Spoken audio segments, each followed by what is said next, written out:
মাত্র ৩০০ টাকা খরচ করে হোম ইনকিউবেটর বানিয়ে আপনি ঘরেই ডিম থেকে মুরগির বাচ্চা ফুটাতে পারবেন। একেবারে হাতে কলমে দেখিয়ে দিচ্ছি। বাণিজ্যিক বড় প্রতিষ্ঠান অত্যাধুনিক হোম ইনকিউবেটর দিয়ে হাজার হাজার মুরগির বাচ্চা ফোটায় ডিম থেকে, কিন্তু বাসা বাড়িতে যারা ঘরোয়াভাবে মুরগি লালন পালন করেন তাদের জন্য এই প্রক্রিয়াটি অত্যন্ত সহজ এবং সুলভ। শুরুতেই এরকম একটা কাগজের বাক্স সংগ্রহ করুন।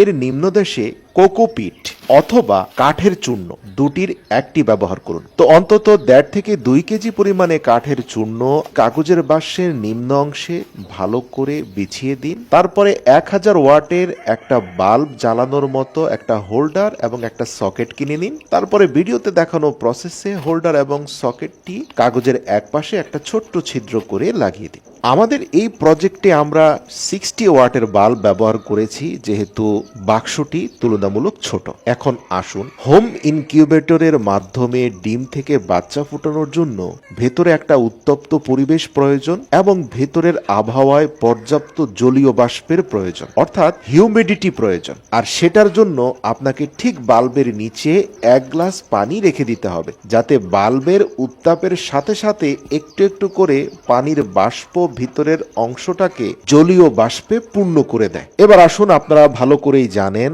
বীজ ডিম হতে হবে স্বাস্থ্যকর, অর্থাৎ ন্যাচারাল উপায়ে যে মুরগিগুলো ডিম পাড়ে মোরগ মুরগি একসাথে থেকে, সেই ধরনের ডিমগুলো আপনাকে সংগ্রহ করতে হবে। তো এবার এখানে দেখতে পাচ্ছেন ৩০টি বীজ ডিমকে এই স্কোয়ার শেপের বাক্সের মধ্যে কিছুটা ফাঁকা করে এদিক সেদিক ছড়িয়ে ছিটিয়ে রাখা হয়েছে। মনে রাখবেন, কিছুটা ফাঁকা স্থান আপনাকে রাখতেই হবে, একেবারে ভরাট করে ডিম দেওয়া যাবে না। ব্যাস ডিমগুলো ভালোভাবে দিয়ে সকেটের সাথে কানেকশন দিয়ে লাইটটা জ্বালিয়ে দিয়ে উপর দিয়ে বাক্সটার ঢাকনা লাগিয়ে দিন। মনে রাখবেন, প্রতিদিন ২ বার করে এই বাক্সটা খুলে ডিমগুলোকে একটু উলট পালট করে দেবেন। এভাবে প্রথম ১৮ দিন করতে থাকবেন। সেটা কিভাবে করবেন আপনারা ভিডিওতে দেখছেন। ডিমগুলোকে ধরবেন, একেবারে যে প্রক্রিয়া ছিল তার উল্টো করে প্রত্যেকটা ডিমকে এভাবে করে দিবেন। এতে কি হবে, প্রত্যেকটা অংশে হিউমিডিটি পৌঁছাবে। এর ফলেই কিন্তু ভেতরে আস্তে আস্তে জার্মিনেশন হবে, ভবিষ্যতে ডিম থেকে সুস্থ বাচ্চা জন্ম নেবে। আরেকটা বিষয় বলে দেই, এগ ক্যান্ডেলিং করবেন ১৮ দিন পরে। মানে হচ্ছে